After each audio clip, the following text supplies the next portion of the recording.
It's one of the easiest Halloween costumes.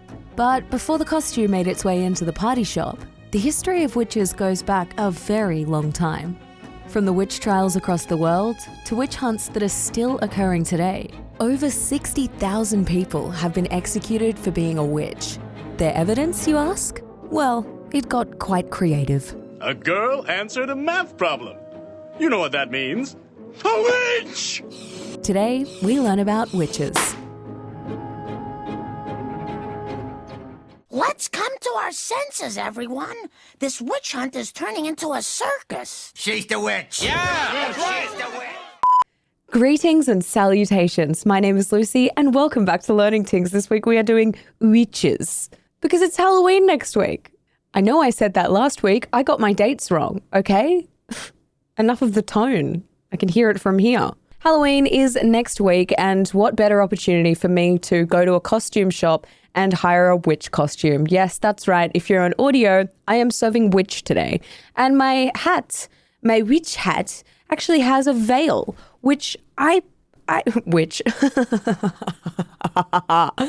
think could be quite practical if you took it on a camping trip to ward off mosquitoes. You just have to extend it around the front because, ironically, this veil doesn't actually go over the front of your face. But anyway, what is a witch? A witch is an old English word, and it is defined as someone who practices witchcraft, which doesn't help us at all. So what's witchcraft? The word witchcraft has good or bad meanings depending on where you are in the world, but in general, it means the changing of everyday events using supernatural or magical powers. It's usually associated with the power of nature. So think Bonnie Bennett in Vampire Diaries, like fucking with leaves and stuff, medicinal plants like rains and floods, that type beat. According to Encyclopedia Britannica, witchcraft thus defined exists more in the imagination of contemporaries than in any objective reality. Yet this stereotype has a long history and is constituted for many cultures a viable explanation of evil in the world. From the 1400s to the late 1700s, it's estimated that 60,000 people, give or take, were killed due to suspicion of being witches. Now, witch doctors is a separate thing and not something we're covering, but I thought it would just be a nice little tidbit to put in here. Witch doctors are people who use magic to rid people of like illnesses or ailments that were caused by witches. So, you know, they are doctors for people who were fucked up by a witch. Witch doctor. Got it? Cool. Let's move on. So witchcraft has been around forever because if you think about the idea of like using a medicinal plant to cure mixed with the idea of like religion and chanting, I mean, witchcraft doesn't really stray far from a lot of cultural practices and ceremonies when you think of it like that. So the idea of something like witchcraft has been around forever, but the church was against witchcraft. They made it clear pretty quickly that they did not like it. Its viewpoint on the subject was covered in 900 AD, and that said that witchcraft and magic were delusions, and that those who believed in such things, quote, had been seduced by the devil in dreams and visions. Which is like the first place where I get a little tripped up, because like this is the same church that thinks exorcisms are appropriate. So yeah, not much more to say on that. Let's take a trip back to the 1400s. It's medieval Europe. It is the Middle Ages. 90% of Europe are rural peasants living in little villages. Towns were built in a radius around the castle, and each town was surrounded by these huge fortified walls that were meant to protect them or help them protect themselves against raids and outside evils. If a baby lasted to the age of 1, its chances of surviving were 50%. Past that. The majority of their time was just spent working the fields, milking cows, making things, just preparing and working as hard as they could just to survive the next winter. They worked really hard and were always pretty frightened of at least 5 different things at one given time, including death. It wasn't a great time. Peasants also only drank wine and ale, and the source that I read this sentence from used the words never water, which is a frightening concept in and of itself and does indeed set the tone for one's mindset as a peasant in medieval Europe.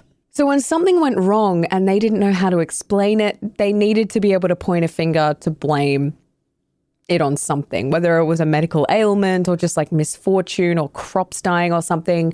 So if someone in the town was acting weirder than you think they had the right to, that was probably a witch. So in 1484, a clergyman named Heinrich Kramer made one of the first attempts to prosecute witches in his local community. He was, however, quite unsuccessful. He was expelled from the city and dismissed by the local bishop, who labelled him as senile and crazy. And when I tell you this bishop was onto something, because he was jaded, Heinrich Kramer, he was jaded. He was feeling sorry for himself and he needed to get back at them. He needed people to realize how dangerous witches were to the community. So he decided to write a little old book called the Malleus Maleficarum, which sounds like a spell, if you ask me, but, it loosely translates to the Hammer of Witches. The Malleus was a formal and systematic piece of writing that told you how to spot a witch, who to tell once you found one, and what that person should do with it once they'd caught it. It included some banger quotes, including, but not limited to, "Witches are the greatest criminals against God and humanity. Witchcraft is a disease of the soul, which, like cancer, must be cut out before it spreads. One witch can do more harm than 1,000 common thieves. Those who deny the reality of witches are only helping the devil in his work. Witches are not innocent until proven guilty. Rather, they are guilty until proven innocent." The Malleus said that you needed 3 ingredients in order for a witch to be able to do their witchy things: evil intentions of said witch, the help of the devil, and the permission from God. And this is where we really get into the core of, misogyny? Let's go. It argued that women are more susceptible to demonic temptations through the manifold weakness of their sex. It was believed that women were weaker in faith, and it honestly really just labelled women as these deviant beings who were so much weaker than men, and the only way they would be able to have any form of personality or power was if they had entered a deal with the devil. Quote, "Women had loose tongues and are defective in all the powers of both the soul and the body." And then this is a quote from a website that I don't know where they got this from, but they were referencing the Malleus, and it says, "Because women are the negative counterpart to men, they corrupt male perfection through witchcraft and must be destroyed." Okay, so in order for you to be ready for your new job as a witch hunter, I have collected these helpful tips and tricks for you to catch a witch. Now, these are directly from the Malleus Maleficarum, so I need you to take them seriously. It was an analytical book, and if you want any success in witch hunting, you need to respect and follow these rules. This is how you find a witch. Number 1, is she a woman? That's it. Because, we've covered how deviant women can be. Number 2, does she look like a witch? Not kidding. Yep. They also pointed out to if they had grey hair and potentially were hobbling around, that they were a witch. So hide your grandmas, I guess. Number 3, does she weigh more than a stack of Bibles? This was one of the tests they did. If someone was accused of being a witch, they would measure the weight of a decided amount of Bibles stacked on top of each other. And if you weighed more than that stack of Bibles, witch. Number 4, does she weigh less than a stack of Bibles? Because depending on which region you were in, that rule kind of flipped it on its head. The only way you were certain to pass that test is if you weighed exactly the weight of a stack of Bibles. Number 5, does she float? They used to tie up alleged witches onto a dunking chair and then just dunk them in a river or a body of water. If she popped back up, she was a witch. If she did not, she was not a witch. What she was drowning. But anyway. Number 6, does she talk to herself? Oh, dude, I'm fucked. going through this list. Number 7, does she have a mole or a mark on her face? Freckles, mayhaps? That's a witch. Because the only reason people had moles was because they had entered into a pact with the devil. True story. Number 8, when you prick her, does she bleed or not? Because if she does not bleed, she is a witch. And the fun part about this one is that they believe that is when retractable blades were invented. You know those like gimmick knives that when you go to, they use them on TV and movies all the time. When you stab someone, the blade just retracts into itself so you're not actually hurting them. They would do that when they were trying to frame a woman for being a witch. They would they fucking changed the world of Hollywood, so we can thank them for that. But they also murdered women. It was so deceitful, so trickful, you know? That's witchcraft to me. Because naturally, when you stab someone with a retractable blade, I don't think they're going to draw blood. No, sir. A witch. And number 9, does she know the Lord's Prayer? And can she recite it perfectly? This was one of the ways you could kind of get a point on the board for not being a witch if you could indeed recite the Lord's Prayer perfectly. One poor, poor woman accidentally said, "Lead us into temptation." She dropped the not. The line is, "Lead us not into temptation." And what a blunder to make, really. Like, in terms of cooking your goose, she really did indeed scorch it. So she was quickly hanged for basically asking God to lead us all into temptation. How dare she? And then one other guy who read it perfectly was also sentenced to death because they believed that he read it so well due to witchcraft. I've done the math and I am a witch according to at least 5 or 6 of these guidelines. So now you've got your witch. Who do you tell about it? Everyone. Tell everyone. Go as far and as high up as you can and tell them. Tell your neighbor, tell your family, tell your friends, but don't tell your dog. Because if you talk to a dog, then that indeed would make you a witch. Now, once they caught the witch, the Malleus recommended torture and deception in order to get a confession out of a witch. You know, obviously think the fucking retractable blade. Think sentencing people to death even if they did read the Lord's Prayer properly. Like, there were no rules. Now, here is where it could go one of 2 ways. You could either, A, deny that you were a witch, still get taken to jail or hanged or, you know, tortured, whatever it is. Or B, confess to being a witch, acknowledge your wrongdoings and promise, make a pledge to live life more faithfully. And most key to this option, rat out as many other witches as you can on the spot. So naturally, this created an environment where you've got a woman who legit just got caught talking to herself one day, and now she's tied up in front of the whole town, deliberating this decision, and she has a moment to herself and goes, "Yeah, fuck it, I'm a witch, you got me. Yep, sorry, but here are all the others I know of." Before the 1400s, like, not many people got in trouble for witchcraft. Yes, there were people who were killed for being a witch, but not to the extent that we see after the Malleus Maleficarum was released. This book created such a hysteria, it's hard to understand, but it might help if I tell you that for over 100 years, this book was the most sold and owned book, second only to the Bible. And tragically for, I'm going to say women living in this time, it became the handbook. The Salem Witch Trials. So now we know how to catch and dispose of a witch. We're going to skip ahead to the 1600s. We are in Salem, which is known now as Danvers. Danvers in Massachusetts. They weren't in a good place, metaphorically. It was a tricky colonial type beat situation where they were constantly having issues with the Native American population. There were issues with property lines, grazing rights, church privileges. It was just a mess. They were very unsettled. So in February of 1692, when 2 young girls started having fits and like seizures, this is where the action really kicks off. They would apparently scream and throw things around the room. They would make strange noises, contort themselves, crawl under tables, like all the Emily Rose stuff.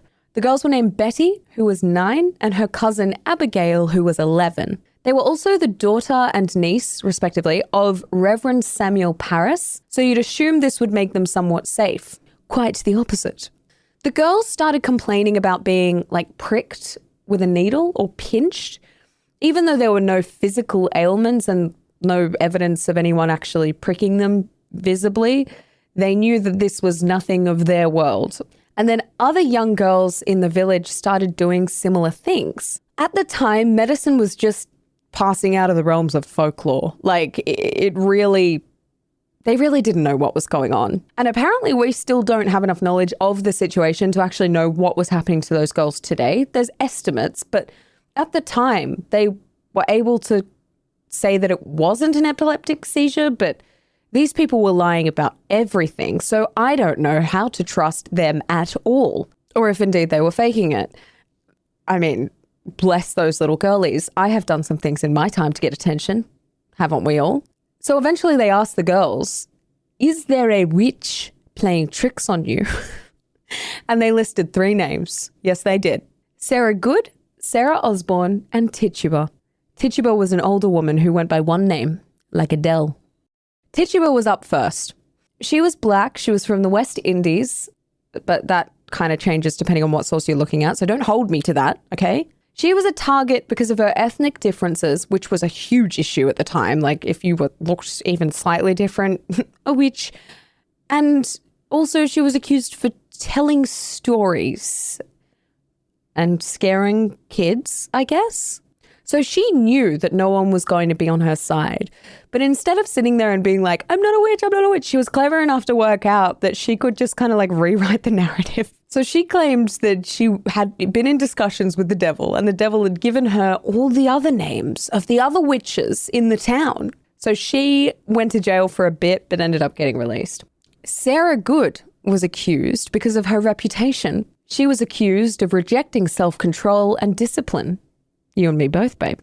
Then Sarah Osborne. She was a witch because she rarely attended church meetings and had her own self-interests in mind because she had just remarried, and her previous relationship, she was accused of trying to control the inheritance of the son from the previous marriage. So the perfect moment here to let you know that was another way people were accused of being witches. If you just didn't like someone, you could just accuse them of being a witch. Brothers and sisters, there is still a witch among us. Let us throw open the floor to wild accusations. I accuse Goody Badwife. We killed her on Sunday. Well, there must be someone here we can accuse. They, however, weren't the last, obviously, because then this episode would be about 6 minutes long. One woman expressed skepticism on the credibility of the trials so far. And that was brave of her, because when she challenged the credibility, that indeed made her too a witch. But this woman was high up in society. She was a covenanted member of the Salem Church. And so this kind of created this fear in everyone, because they were like, well, if she can be a witch, everyone can be a witch. So with every new witch on the stand, who the women in the village worked out that if you just named other people, they would let you go or just like get a slap on the wrist. There was basically a warrant out for every woman in the village. And it became a culture where originally, yes, there was a cause that there were girls going through some shit and they couldn't understand it. But it turned into something where you didn't need to have a reason anymore. You could just start like looking out at people and being like, I think that's a witch. There's a reason it's called a witch hunt these days. Like this is where it comes from. This is looking at anything and everything they can to claim that you are a witch. Going back to the quote from the Malleus, those who deny the reality of witches are only helping the devil in his work. People who were skeptical ended up getting in trouble themselves. So it was just this big fear campaign that everyone was involved in because they were terrified. They, A, believed in witches wholeheartedly, and B, wanted to get rid of them, and C, everything around them was telling them if they were skeptical, they too would end up a witch. I've got to stop saying that. It's so fun though. A witch. Negative b plus or minus radical b squared minus 4ac over 2a. That's correct. A girl answered a math problem. You know what that means. A witch! But eventually they put it to bed in Salem. Governor Phipps asked a couple of people to write down like their interpretation of the events and what was going on, kind of like a record. And a bloke named Increase Mather, his first name was Increase. I actually quite like that. He went public with a strong opposition to the use of spectral evidence. Spectral meaning like ghost, wispy, you can't really see it, shit evidence basically.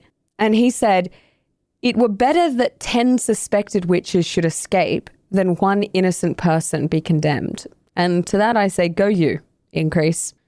So Phipps was keeping a close eye on what was going on, but it wasn't until he got back from a trip that he realized his own wife was about to be on the stand for being a witch. And he was like, okay, stop it, guys, that's enough. He dissolved the court, and that marked the beginning of the end for the Salem Witch Trials, and there were no more executions after that point as well. According to Len Neoff, a professor at the University of Michigan Law School, the trials didn't end because people stopped believing in witches. They ended because people stopped believing the trials were doing an effective job at identifying who the witches were. But the myth of burning the witch actually never happened in Salem. It happened everywhere else. The Trier Witch Trials. It's argued as the biggest witch trial in history. The Trier Witch Trials in Germany. In Salem, only 19 witches were put to sleep inhumanely. In these trials, it's estimated that about 1,000 witches were killed, and across Germany, the number is close to 7,000. It's a little earlier than the Salem trials, but only by about 100 years. A man named Johann von Schonenberg was appointed Archbishop of Trier, and he wanted to come into office with a bang. He wanted to prove to the area that he meant business. So he ordered the purging of 3 groups in society. First, the Protestants, they didn't like them. Then the Jews, and finally, the witches. In the span of 6 years, 368 people were burned alive for sorcery in 22 villages. And by the end of the 6 years, 2 villages were only left with 1 female inhabitant. This was such a big deal that pamphlets that were made up to kind of describe what was going on, kind of like a newsletter or a newspaper, but just in a little clipping that would just make its way. It reached as far as Denmark. And the pamphlets were kind of serving as like a warning to other areas of what can happen when something gets out of control. But Copenhagen took it another way. They were like, hold on, I think we too need to burn some witches. But they only burned 17, so a little bit of a weaker effort on the witch hunting front from them, but they still tried, so we give them props for that. And then in Scotland, between 4,000 to 6,000 people were estimated to be tried for witchcraft. This was between the late 16th century and mid-18th century. 75% of the accused were women. Naturally, we've been through this, we're fucking awful. And they estimate over 1,500 people were executed. Most were, however, strangled and then burned, which I think is a much nicer way to go than being burned alive. That's got to be one of the worst ways, surely. Let's discuss. If they're really witches, why don't they use their powers to escape? That sounds like witch talk to me, Lisa. Never mind. Witch belief today. People believe in witches all over the place. In 2005, they did a poll of people from the UK and found that 13% believed in witches. And America's belief was at 21%. And weirdly, witch trials are still very much occurring. The UN have found that witch trials are actually increasing, and they are almost always violent, and sometimes people are killed. So thinking back to the Middle Ages in terms of why people would resort to witches being the cause for whatever they were going through, naturally, it was a lack of education, a lack of medical education, and the story is basically one and the same to the vampire outbreaks. If you haven't seen that episode, give that a go, because if you liked this one, honey, you got a big storm coming. When people get sick, witchcraft is sometimes seen as the cause. So naturally, in places where there is poor medical care and poor education, witch trials are occurring more frequently there. I'm saying are occurring because I'm not kidding, they are. According to the World Health Organization, nearly 25% of pregnant women in Zambia are affected with HIV or AIDS. Men, women, and children are accused of spreading HIV and AIDS through witchcraft. Some of the accused are leaders in the scientific community or government advisors. So-called witch hunters have been known to kill those accused of witchcraft with a so-called poisonous tea. In one town in Zambia, a witch hunter killed 16 people in less than 4 months. In Papua New Guinea, it's pretty common. In 2009, a little girl was burned alive because she was accused of using witchcraft to infect men with HIV or AIDS. And then a month later, a father and his son were also burned to death after accusations. In Papua New Guinea, once someone is suspected of witchcraft, they can be tortured in order to extract a confession to prove their crime. Methods of torture include beating, sometimes with barbed wire, hanging over fire, burning with hot irons, cutting, flaying, and amputation of body parts, and raping, which I hate that word, but yeah. In November of 2017, a little girl was blamed for the illness of her cousin. And her cousin was diagnosed with what is known as, I'm definitely going to butcher this, I apologize in advance, kaikailewa, which means to eat the heart. And this diagnostic is very intertwined with witchcraft for them. It's where a witch uses black magic to remove and eat a person's heart. So shortly after this was diagnosed, the girl was abducted and she was tortured for 5 days. She was hung by her ankles from the ceiling and whacked with hot machetes in an attempt to force an admission out of her. And they were also yelling at her to return her cousin's heart. Yeah, again, in terms of Papua New Guinea, like the Middle Ages, they are going through turmoil. They've got rapid development going on over there at the moment. And China has put in $5.9 billion worth, to give you an idea. So a lot of native people are just being forced out from where they live and the areas that they're in. And this kind of, environmental turmoil can really lead to a fear of the unknown, which, as we've covered, witches and even things like social media aren't actually helping because it's actually making it easier for people to accuse other people of being witches because it spreads so much faster. And I'd just like to say, I am not trying to encourage what's going on over there, but if you're listening, TikTok, could you please put me on Papua New Guinea witch talk? Please. I would like that algorithm just for a day. I just want to see what's going on over there. Moving over to Africa, in 2008 in Kinshasa, I'm so sorry, in the Congo, there were rumors that a famous soccer player used witchcraft to incite a riot that ended up killing 13 people. And just like our old friend Tituba from Salem, people who look different in Africa are often the victim of witch trials. In Tanzania, albino people are in danger of being killed for their skin and body parts. Since 2007, more than 50 albinos have been killed for ritual use. Tanzanian witch doctors believe the arms, legs, skin, and hair of albinos have special magic in them, and that their use will bring their clients good luck in love, life, and business.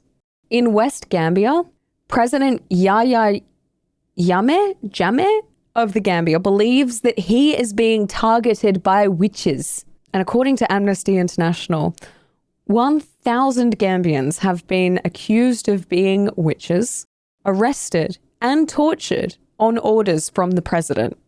Also to note, he claims that he is able to cure AIDS on a Thursday, only Thursdays. And any doctor who has disagreed with him has been fired. In the Western world, common sense and logic tends to prevail.